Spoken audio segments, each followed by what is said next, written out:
तो आज हम लोग देखेंगे कि 2026 में आप घर बैठे वोटर आईडी कार्ड कैसे बना सकते हो। तो इसके लिए सबसे पहले हमें कुछ डॉक्यूमेंट्स चाहिए होंगे, जैसे कि आधार कार्ड, एक वोटर आईडी कार्ड अपने फैमिली मेंबर का और आपका पासपोर्ट साइज फोटो। इसके बाद हम इस वाले वेबसाइट पे आ जाएंगे, जो कि डिस्क्रिप्शन में मैं लिंक दे दूंगा। इसको खोलने के बाद आप सीधे कहीं नहीं जाओगे, सीधे साइन अप पेज में आ जाओगे। साइन अप पेज में आके अपना नंबर डालोगे, नंबर डालने के बाद कैप्चा डालोगे और कंटिन्यू करोगे। फिर आप करोगे लॉगिन। लॉगिन करने के लिए भी अपना नंबर डालोगे, कैप्चा डालोगे और गेट OTP करके आप लॉगिन कर सकते हो। लॉगिन करने के बाद सीधे आ जाओ यहाँ फिल फॉर्म 6 में, कहीं नहीं देखना है। और इसे खोलने के बाद आप देख रहे हो ये सारे पॉइंट्स को हमें फिल करना है करके। तो सबसे पहले अपना स्टेट डाल लेंगे। मेरा स्टेट है झारखंड। दूसरा नंबर पे है डिस्ट्रिक्ट मेरा दुमका है, मैं दुमका डालूंगा। फिर असेंबली डालना है, असेंबली में दुमका डाल लेता हूँ, आपका जो है वही डालना। फिर हम कर लेंगे नेक्स्ट करने के बाद हम डालेंगे अपना पर्सनल डिटेल्स, जिसमें पहले जाएगा हमारा first name and then surname. तो जैसे मेरा नाम अगर आराधना कुमारी है तो मैं आराधना पहले लिखूंगा और कुमारी बाद में लिखूंगा। ये जो आप देख रहे हो, ये जो हिंदी में लिखा हुआ आ रहा है, ये मैं खुद से नहीं लिख रहा, ये पहले से वो मतलब वो लोग ही लिख देते हैं। बस आपका स्पेलिंग चेक कर लेना है और कुछ नहीं करना है इसमें। उसके बाद आपको यहाँ पे एक फ़ोटो अपलोड करना है अपना प्यारा सा। तो फ़ोटो अपलोड करने के लिए आ जाते हैं हम GPT में, और यहाँ पे अपना फ़ोटो अपलोड करेंगे हम लोग और इसे बताएंगे कि हमें कैसा फ़ोटो चाहिए। तो यहाँ पे आप कॉपी पेस्ट कर सकते हो, यहाँ से कैसा फ़ोटो चाहिए ये जाके पेस्ट कर दीजिए यहाँ और लिख दीजिए कि हमें 2 MB का JPEG फ़ोटो चाहिए। ये आपको तुरंत बना के दे देगा, ठीक है। उसके बाद इस फ़ोटो को आपको रीनेम कर लेना है, सेव करके रीनेम कर लेना है। अगर रीनेम नहीं करते हो तो दिक्कत हो जाएगी भैया, ये अपलोड ही नहीं होगा। तो इसे मैं अपना नाम दे देता हूँ, आप भी अपना नाम दे दो, जो भी आपका नाम है दे सकते हो। उसके बाद हम क्या करेंगे, देखिए हमने इसे अपलोड कर दिया। अब अपलोड करने के बाद ये एक मैसेज आता है कि ह्यूमन फेस डिटेक्टेड सक्सेसफुली। फिर हम लोग नेक्स्ट कर लेंगे। नेक्स्ट करने के बाद आप देख सकते हो यहाँ पे name and surname of one relative, तो यहाँ पे पिताजी का नाम डाल देते हैं। तो यहाँ पे भी पहले नेम डालना है और लास्ट में सरनेम डालना है। जैसे कि मैंने यहाँ पे गलती कर दी, मैंने एक ही साथ सब कुछ डाल दिया, तो अब मैं इसे सुधारूँगा। आप भी गलती करके सुधार सकते हो चाहो तो फिर से मैं यहाँ कुछ नहीं कर रहा हूँ हिंदी वाले में, ये खुद से करके दे रहा है, मुझे हिंदी टाइपिंग नहीं आती भाई। फिर यहाँ पे डालना है अपना कॉन्टैक्ट इन्फॉर्मेशन में मोबाइल नंबर डालना है अपना। मैं अपना ब्लर कर देता हूँ ताकि आप लोग मेरा मत डाल दें। और फिर डालना है ईमेल आईडी, अगेन ब्लर कर देता हूँ ताकि आप लोग मेरा ईमेल आईडी मत डाल दो। फिर यहाँ डालना है अपना आधार नंबर डाल लेते हैं हम अपना। फिर करना है नेक्स्ट और डेट ऑफ बर्थ और जेंडर भूल गए, जेंडर डालना है यहाँ। फिर डालना है अपना डेट ऑफ बर्थ, मैं अपना डेट ऑफ बर्थ डाल लेता हूँ, आप अपना ही डालना। और उसके बाद अब यहाँ पे देखिए आपको यहाँ पे अब आपको सेल्फ अटेस्टेड वाला आधार कार्ड चाहिए। सेल्फ अटेस्टेड का मतलब क्या होता है बताए? इसका मतलब होता है कि आधार कार्ड का प्रिंट निकालना है आपको, उसमें साइन करना है, उसका फ़ोटो क्लिक करना है और उसे यहाँ पे आके अपलोड करना है। तो यहाँ पे कोई भी डॉक्यूमेंट आप दे सकते हो, मैं आधार कार्ड दे रहा हूँ। और इसे भी मैं रीनेम कर लेता हूँ क्योंकि ये वेबसाइट पागल है, ये कुछ लेता ही नहीं है बिना रीनेम किए। तो मैं रीनेम करके इसे डाल देता हूँ। रीनेम में मैं आधार कार्ड लिख दे रहा हूँ सिंपल, और नाम बंदे का।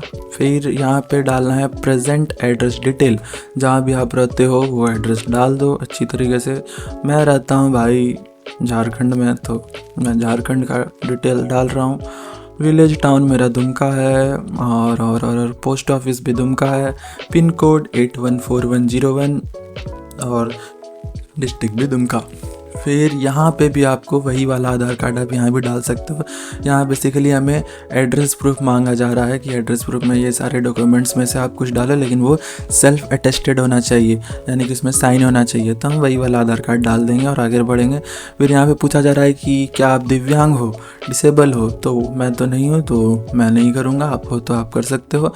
फिर यहाँ पे पूछा जा रहा है कि एक फैमिली मेंबर का यहाँ पे नाम डालना है जिसका पहले से वोटर आईडी कार्ड है, तो मैं अपने पापा का डाल देता हूँ। रिलेशनशिप में मैं फादर कर दूँगा।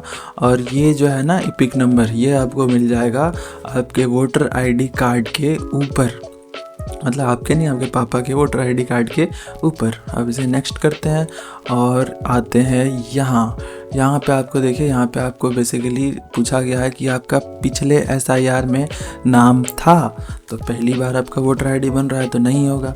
दूसरे में पूछा जा रहा है कि आपके पेरेंट्स का नाम था, तो ऑफकोर्स होगा। और तीसरे में पूछा जा रहा है कि किसी का भी नाम नहीं है आपके घर में, अगर नहीं है तो आप बांग्लादेशी हो, तो सेकंड वाले ऑप्शन में चुपचाप से क्लिक करो और आगे बढ़ो। यहाँ पे अब आपको बताना है कि किस SIR में नाम था, कि 25-26 वाले में या फिर 2002-2003 वाले में।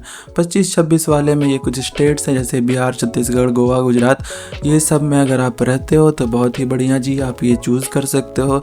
लेकिन मैं तो रहता हूँ भाई झारखंड में, वो किसी हर चीज़ में पीछे ही होता है, तो मैं सीधा चूज़ करता हूँ 2003 वाले को, और यहाँ से मैं चूज़ करूँगा झारखंड चूज़ करने के बाद हम असेंबली चूज़ कर लेंगे। असेंबली है हमारा दुमका। एंड देन हम चूज़ करेंगे पोलिंग बूथ का नाम, जो कि 2003 में था, तो 2003 में जो था वो अपने पेरेंट्स से पूछ लो। और यहाँ पे फिर डालना है हमें पार्ट सीरियल नंबर भी वोटर आईडी कार्ड के पीछे लिखा रहता है, आप देख सकते हो अपने पापा के वोटर आईडी कार्ड में। और अगर समाव वो अगर चेंज हो गया है तो मैं एक वेबसाइट बता रहा हूँ, वहाँ पे आप चले जाओ। देखिए ये वाली वेबसाइट है, डिस्क्रिप्शन में लिंक है, वरना आप ऐसे सर्च भी कर लो इसको voterlist.co.in। और यहाँ पे ओल्ड SIR लिस्ट जो है यहाँ पे आप क्लिक करोगे। इसे क्लिक करने के बाद अपना स्टेट चूज़ करोगे यहाँ से, जिस भी स्टेट से हो आप। मैं झारखंड से हूँ तो झारखंड चूज़ कर लेता हूँ, और फिर दुमका चूज़ कर लूँगा मैं डिस्ट्रिक्ट में, और असेंबली अगेन मैं दुमका चूज़ कर लूँगा। ये करने के बाद आपके पास जितने भी पोलिंग बूथ थे 2003 में उसके नाम आ जाएंगे, और बगल में डाउनलोड का ऑप्शन आ जाएगा, यहाँ से आप वो डाउनलोड कर सकते हो। और डाउनलोड करने के बाद आपको सारे लोगों के नाम दिखेंगे जिन्होंने भी वहाँ वोट दिया था। तो यहाँ पे आप यहाँ से ये जो आपको नंबर आगे दिख रहा है इसे आप चूज़ कर सकते हो, यही है आपका पार्ट नंबर। इसे आप यहाँ से कॉपी करो और अपने यहाँ पे आके पार्ट सीरियल नंबर में आके पेस्ट कर दो। फिर रिलेशनशिप में मैं फादर डाल देता हूँ, आपके जो भी लगते हैं वो डाल देना, और कर दूंगा मैं सर्च। अब जितना भी डिटेल है आपके फादर का या फिर रिलेटिव का वो यहाँ पे शो करेगा, आप देख सकते हो। मैं तो छिपा देता हूँ भाई ब्लर करके। फिर अपनी मदर का नाम यहाँ डालना है और बाकी सारे सब कुछ स्किप करना है, कुछ मत डालना। फिर यहाँ डिक्लेरेशन फॉर्म में डालना है अपना अगेन विलेज, तो मैं दुमका डाल दे रहा हूँ। यूनियन टेरिटरी, स्टेट वगैरह अब जो भी पूछा गया है वो सब आप डाल लो अपने मन से। फिर यहाँ पूछा जा रहा है कि आप कितने दिन से यहाँ पे रह रहे हो, तो ये मैं बचपन से ही रह रहा हूँ तो मैं वो डाल दूँगा। और इसके बाद जहाँ से भी आप ये फॉर्म फिल कर रहे हो उस जगह का नाम डालना है, तो मैं दुमका डाल देता हूँ। फिर नेक्स्ट पेज में आएंगे, अपना कैप्चा फिल करेंगे और OTP जनरेट करेंगे। OTP हम लोग यहाँ फिल करेंगे, आगे बढ़ेंगे, अपना फॉर्म को रिव्यू करेंगे। मैं अपना छिपा देता हूँ ताकि आप लोग मेरा फॉर्म ना रिव्यू कर दो। और फिर आगे बढ़ेंगे ई-साइन के लिए। ई-साइन में आपको डालना है यहाँ पे अपना आधार नंबर डालने के बाद आपको OTP आएगा आपके फ़ोन में ऑफकोर्स, वो OTP को यहाँ पे आप डालो और सबमिट कर दो। सबमिट करने के बाद ये आपका हो चुका है पूरा प्रोसेस ख़त्म। अब ये जो रेफरेंस नंबर है इसे कहीं नोट करके बढ़िया से रख लो, और यही आपको आगे काम आएगा। ठीक है, थैंक यू।